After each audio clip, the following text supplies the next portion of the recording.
Bienvenidos a una nueva entrega de Es Noticia Mundo, el espacio en el que cada semana viajamos por el mundo a través de la información. Soy Alejandro Ramírez, así iniciamos desde nuestro Centro Internacional de Noticias para el mundo entero.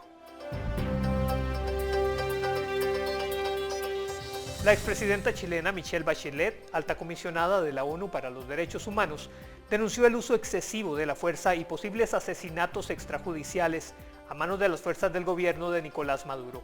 La denuncia la hizo el jueves durante la presentación de su reporte sobre Venezuela ante el Consejo de Derechos Humanos en Ginebra. Uso excesivo de la fuerza y asesinatos ejecutados por las fuerzas especiales del gobierno de Nicolás Maduro fueron denunciados este viernes en Ginebra ante el Consejo de Derechos Humanos de la ONU por la alta comisionada de Naciones Unidas para Derechos Humanos, Michelle Bachelet. La fuerza excesiva y letal se ha utilizado repetidamente contra los manifestantes.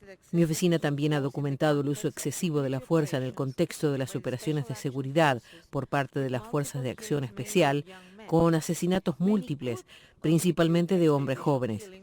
Muchos podrían constituir ejecuciones extrajudiciales y deberían investigarse a fondo, con la responsabilidad de los perpetradores y las garantías de no recurrencia. Bachelet, quien tras la sesión anunció la liberación de 22 presos en Venezuela, entre los que se encuentran la jueza María Afiuni y el periodista Braulio Hattar, también cuestionó la muerte del capitán Rafael Acosta Arévalo, quien al parecer fue torturado hasta la muerte. La muerte bajo custodia hace 6 días de Rafael Acosta Arévalo, un capitán de la Marina retirado, supuestamente después de la tortura, es profundamente lamentable.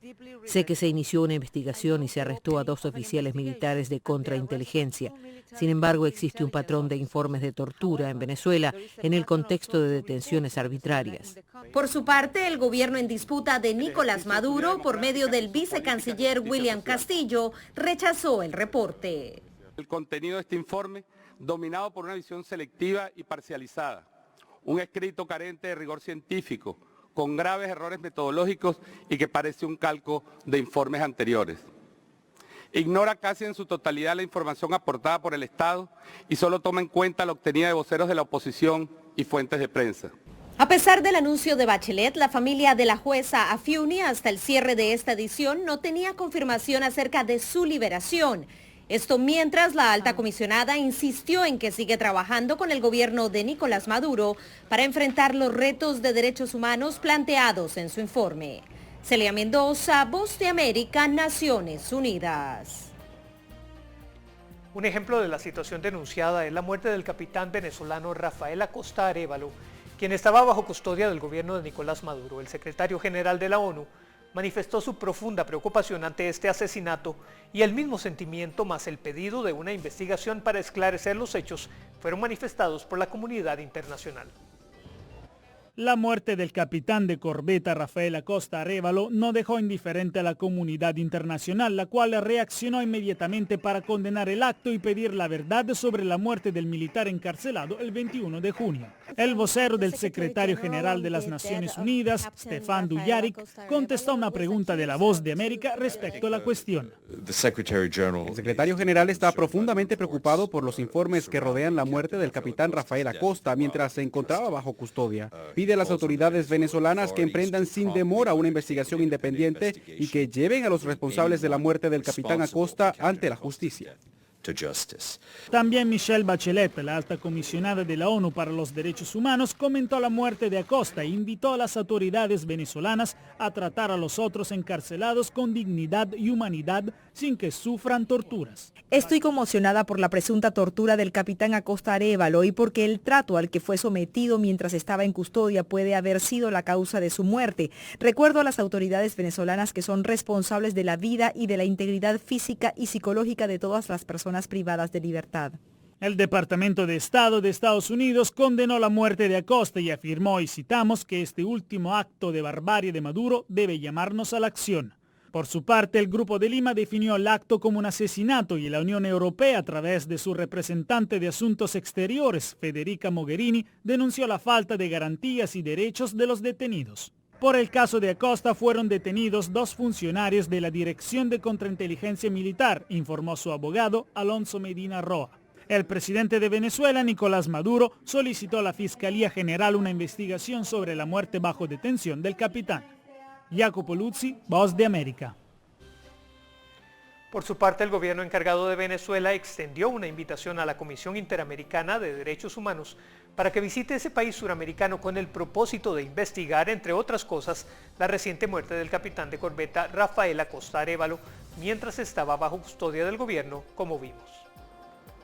Pedir a la Comisión Interamericana de Derechos Humanos que visiten Venezuela para evaluar la grave situación de los derechos humanos. Ha sido esta la razón de la visita de Gustavo Tarre, embajador interino de Venezuela ante la OEA, empujada por la muerte del capitán de corbeta Rafael Acosta Arévalo. Tarre propuso a la comisión el establecimiento de un mecanismo especial de investigación sobre los hechos relacionados con la detención y muerte de Acosta y la situación de los otros considerados presos políticos. Según el embajador, el gobierno en disputa de Maduro debería permitir el ingreso de la CIDH al país. Cualquier gobierno que sienta que estas acusaciones que se están formulando en relación a la muerte del capitán Acosta Arévalo son acusaciones infundadas, son fake news, etcétera, debe abrir las puertas de manera total a esta comisión y demostrar que esto que estamos nosotros diciendo aquí es mentira. Sobre la muerte de Acosta, Tarre explicó que el cuerpo no ha sido devuelto a la familia y que por esa razón no tuvo lugar una investigación ni autopsias independientes. Tarre habló también de la visita de la alta comisionada para los derechos humanos de la ONU, Michelle Bachelet, a Venezuela, afirmando que en su visita no le mostraron todo lo que ella tenía que ver y que el gobierno en disputa de Maduro le mostró solo una parte de la realidad. Ella está sentada hablando con Nicolás Maduro, expresándole su profundo rechazo y creo que además un rechazo muy sentido, la vimos llorar frente a las víctimas y a los familiares. Y le habla a Maduro y Maduro actúa como si no tuviera nada que ver con el tema que están hablando. Es decir, la señora Bachelet estaba sentada con el jefe de los torturadores.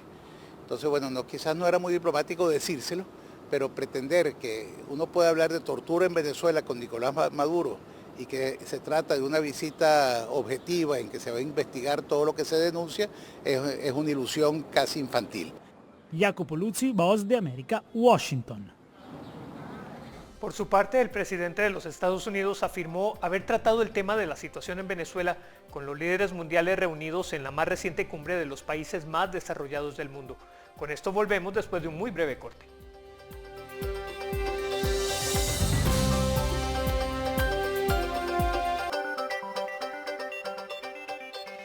Avanzamos con más información destacada en nuestro resumen semanal con las principales noticias del mundo.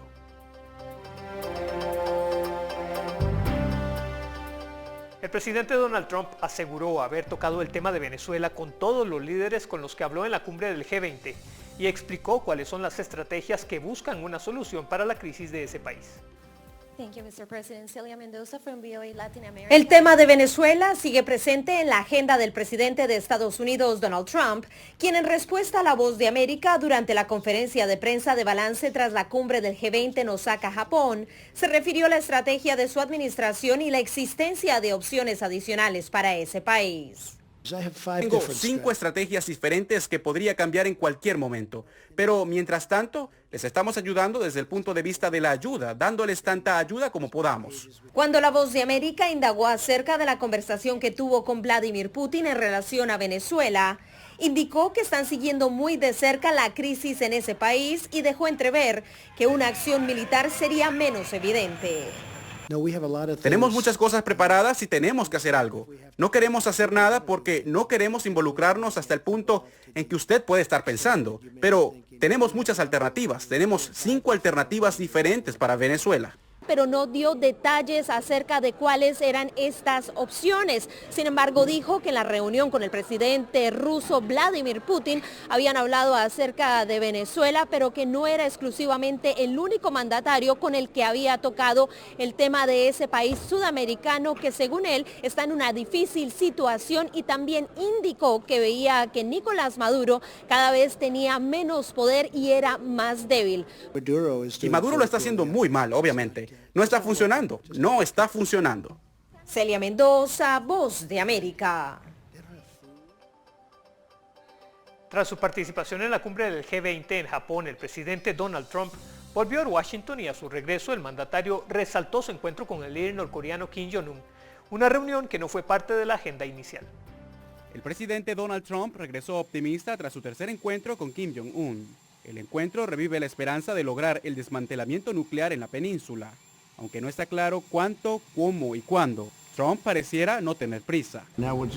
Ahora veremos si podemos hacer algo, pero de nuevo queremos hacerlo bien. No estamos buscando rapidez, estamos buscando hacerlo bien. Los dos países acordaron reanudar las conversaciones entre sus grupos de trabajo a nivel técnico, pero una cuarta reunión entre los líderes no está descartada, y esta vez en Washington.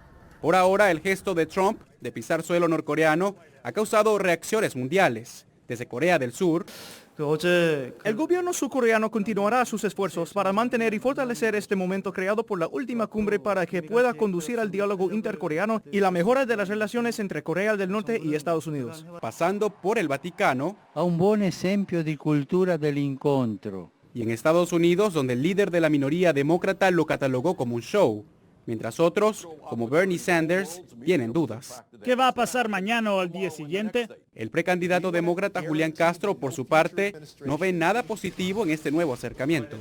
El costo para Estados Unidos y para nuestros aliados está aumentando el perfil, aumentando la fuerza de un dictador. Pese al encuentro, Trump indicó que Corea del Norte podría continuar siendo objeto de sanciones y que las ya existentes se mantendrán hasta lograr un acuerdo firme. Jorge Agobián, Voz de América, Washington. El gobierno estadounidense aún está intentando incluir en el censo que planea llevar a cabo en el próximo año una pregunta que cuestiona el estatus migratorio de los consultados. Semana de la decisión de la Corte Suprema que impide que la administración agregue una pregunta de ciudadanía al censo del 2020, el presidente Trump tuitea esto. El Departamento de Comercio y el Departamento de Justicia están trabajando muy duro en esto, incluso el 4 de julio. Ese mensaje contradice el anuncio del Departamento de Justicia de que los formularios del censo se estaban imprimiendo sin la pregunta ¿es ciudadano de Estados Unidos? El 1 de julio, Trump dijo que es muy importante descubrir si alguien es ciudadano en lugar de ilegal. Si bien el presidente insiste en que la lucha por la cuestión de la ciudadanía continúa, sus comentarios han generado confusión. Un juez federal de Maryland convocó a una conferencia telefónica el miércoles después de ver el tuit del presidente que decía que los informes sobre que la pregunta se había retirado eran falsos. En la convocatoria del Departamento de Justicia no pudieron explicar la retórica del mandatario. Un abogado dijo que el tuit de esta mañana fue lo primero que escuché sobre la posición del presidente sobre este tema. No tengo una comprensión más profunda de lo que eso significa en este momento, aparte de lo que el presidente ha tuiteado. La administración Trump había argumentado previamente que necesitaba la pregunta del censo para hacer cumplir mejor la ley de derecho al voto, pero el presidente del tribunal, John Roberts, descartó esa línea de pensamiento y la calificó de artificial. José Pernalete, Voz de América, Miami. Un temblor sacudió el sur de California en los Estados Unidos, según informó el Servicio Geológico de ese país. El evento telúrico ocurrió a las 10:33 hora local el pasado jueves 4 de julio, justo cuando en esa nación norteamericana se celebraban 246 años de independencia de Gran Bretaña. El movimiento fue registrado cerca de la ciudad de Ridgecrest, a 250 kilómetros al norte de Los Ángeles. El temblor alcanzó los 6.4 grados en la escala abierta de Richter y fue seguido rápidamente de otras réplicas en el área. Numerosos ciudadanos del sur de California aseguraron en las redes sociales haber sentido el movimiento. Los bomberos del condado de San Bernardino, en cuyo territorio se registró el epicentro, explicaron que no hubo registro de heridos, aunque detallaron que algunos edificios y carreteras sufrieron daños de diverso grado.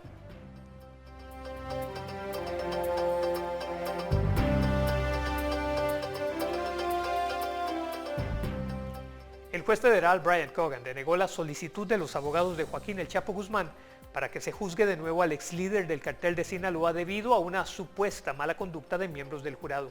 En una orden de 45 páginas emitida el 3 de julio, el juez Cogan explica que se debe respetar la decisión del jurado de declarar a Guzmán culpable de 10 cargos relacionados con el tráfico de drogas. En marzo, los abogados de Guzmán pidieron una audiencia judicial para sentar las bases de un nuevo juicio después de que un supuesto miembro del jurado habló con un periodista tras el veredicto y al parecer le dijo que varios miembros del panel leyeron noticias sobre el juicio mientras este se llevaba a cabo, algo que se pidió evitar. Joaquín Guzmán, quien dirigió durante años el cártel de Sinaloa, fue declarado culpable en febrero de narcotráfico y cargos de asociación delictuosa para cometer homicidio. La lectura de su sentencia está programada para el 17 de julio y enfrenta la posibilidad de cadena perpetua.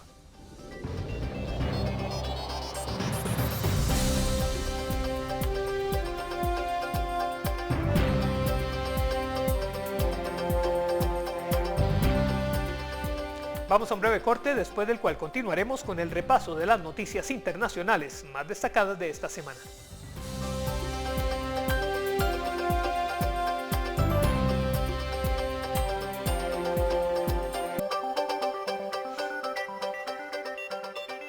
Tras la tensión en las relaciones entre Estados Unidos e Irán, Naciones Unidas alertó a ese país asiático a mantener sus programas de enriquecimiento de uranio dentro de los límites permitidos por el acuerdo internacional. Con esto y más, continuamos en Noticia Mundo.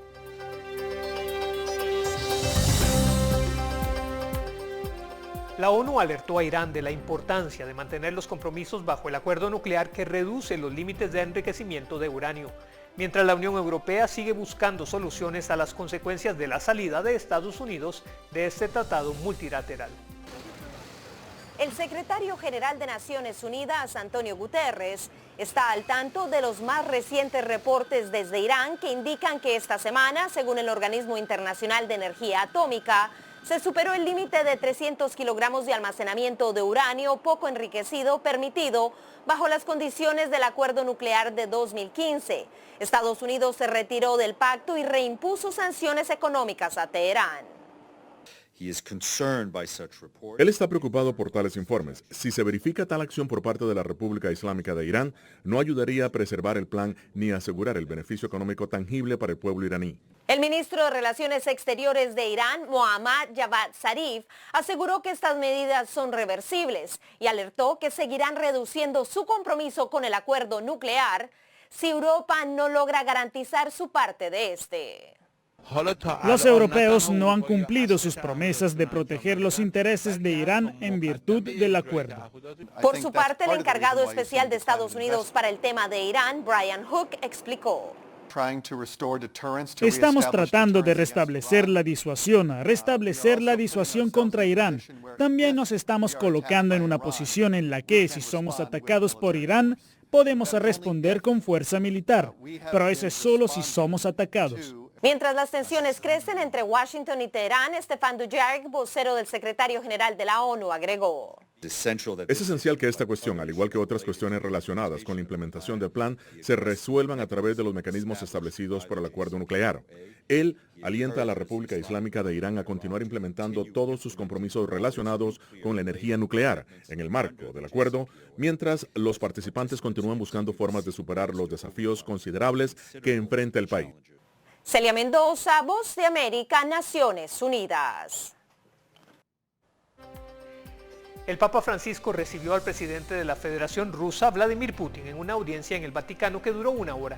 Tal como informó la oficina de prensa de la Santa Sede, durante la conversación, ambas partes expresaron su satisfacción por el desarrollo de las relaciones bilaterales que se han visto reforzadas este viernes con la firma de un protocolo de entendimiento relativo a la colaboración entre el Hospital Bambino Gesù y los hospitales infantiles de la Federación Rusa. Putin y el líder de la Iglesia Católica también abordaron algunas cuestiones de importancia para la vida de la Iglesia Católica en Rusia.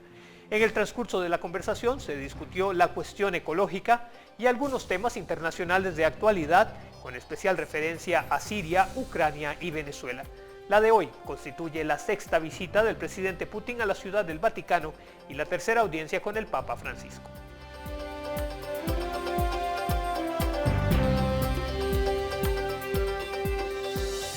El Comité Latinoamericano de Asuntos Financieros expresó su preocupación ante datos que reflejan una disminución del ingreso per cápita y asuntos fiscales y monetarios de México al tiempo de la integración económica del país con el sistema internacional. identificado como uno de los países de la región que en los últimos 25 años ha registrado las menores tasas de crecimiento. El Comité Latinoamericano de Asuntos Financieros, CLAF, expresó su preocupación durante su más reciente encuentro. Tienes un México que es altamente informal y solamente un pedazo muy pequeño, una proporción muy pequeña de la economía de empresas que son grandes y que están realmente integradas a las cadenas de valor del mundo. Liliana Rojas, directora del Centro para el Desarrollo Global, atribuye esto a las regulaciones bajo las que se rige el país y que, según ella, afectan el sector laboral. En vez de fomentar el empleo, más bien castigan el empleo. Además, resalta que Pemex tiene actualmente deficiencias importantes y su imagen se ha visto afectada por su endeudamiento, el cual ha empeorado la puntuación de las calificadoras de riesgo. Han bajado la calificación de riesgo de Pemex a lo que se llama nivel bonos basura. Suena feo, pero quiere decir que son bonos que ya no tienen calidad de grado de inversión. Señala que una de las medidas a tomar es la reestructuración de la empresa, similar a la que fue sometida Petrobras con el cambio de gerencia ocurrido tras escándalos de corrupción. Un caso muy diferente al de la petrolera venezolana PDVSA, el cual califica como extremo. En realidad los recursos de PDVSA ya más bien son hasta utilizados por el gobierno mismo para fines propios de priorización de gastos. La corrupción como un problema latente en la región y además causante de varios de los daños económicos ya expuestos está siendo un mal atacado desde la rama judicial, asegura la experta, pero también desde la ciudadanía, por lo que los pronósticos en este aspecto parecen alentadores. Laura Sepúlveda, Voz de América, Nueva York. La compañía tecnológica Facebook tendrá que someterse a controles internacionales una vez que ponga en marcha el uso de su moneda virtual denominada Libra, y ya hay opiniones de expertos respecto a los pros y los contras de este lanzamiento. Al tiempo que Facebook solidifica su plan de estrenar en 2020 su moneda virtual llamada Libra, autoridades anuncian medidas de regulación. El aviso ha creado expectativa. Tim Draper, inversionista de capital de riesgo estadounidense, explica por qué y se refiere a las monedas virtuales en general. Todos sabemos que el uso de la criptomoneda será bueno para todos porque es global, transparente, abierto y en la mayoría de los casos descentralizado. El manejo de la privacidad de los datos que la empresa podrá recolectar para que un usuario adquiera la moneda es uno de los grandes focos de preocupación internacional. Pero en cuanto a economía concierne, señala el experto, este sistema sería útil para los gobiernos, aportando una información clara y asequible. Mantiene un registro perfecto de todo, de cada transacción que se está realizando, y por lo tanto puede aplicar fácilmente un impuesto allí y así su gobierno recibe el pago. Poniendo Internet como un ejemplo, señala que los países más desarrollados son los abiertos a nuevas alternativas y destaca que la seguridad económica puede mejorar ante males como el lavado de dinero, una preocupación que creció en Estados Unidos durante los primeros pasos dados hacia esta economía. Luego, la Oficina de Alguaciles de Estados Unidos descubrió la cadena negra y demostró que puede capturar cada una de esas actividades ilegales porque mantiene un registro perfecto. Se estima que este nuevo sistema bancario alternativo, sobre el que la empresa seguirá develando detalles, podría ser beneficioso para casi 2 millones de personas. Las medidas de regulación internacional ya han comenzado a ser anunciadas, pero aún no especificadas, por lo que es factible que la expectativa aumente respecto a qué tan lejos podrá llegar Facebook con la Libra. Laura Sepúlveda, Voz de América, Nueva York. Esta semana Sudamérica fue testigo de un espectáculo celestial. Se trató de un eclipse total de sol que oscureció la región durante 2 minutos y 35 segundos. Los ciudadanos en Chile y la parte andina de Argentina disfrutaron del fenómeno. Entre ellos se encontraba el presidente chileno Sebastián Piñera, quien fue invitado a presenciar el eclipse en el Observatorio La Silla junto a los ministros de Educación y Ciencias y su esposa, la primera dama Cecilia Morel Montes. De hecho, cientos de personas se movilizaron a ese centro científico de la Organización Observatorio Europeo Austral en la norteña región de Coquimbo para ver cómo la luna ocultó al sol por unos minutos. El horizonte de eventos celestiales para esta parte del continente americano promete estar ajetreado el próximo año, ya que se espera un eclipse solar parcial para el sur de Chile y Argentina el 14 de diciembre del 2020. En el caso de América Central, el 14 de octubre del 2023 será una fecha clave, ya que ese día los habitantes de la región podremos apreciar eclipse solar parcialmente en el firmamento.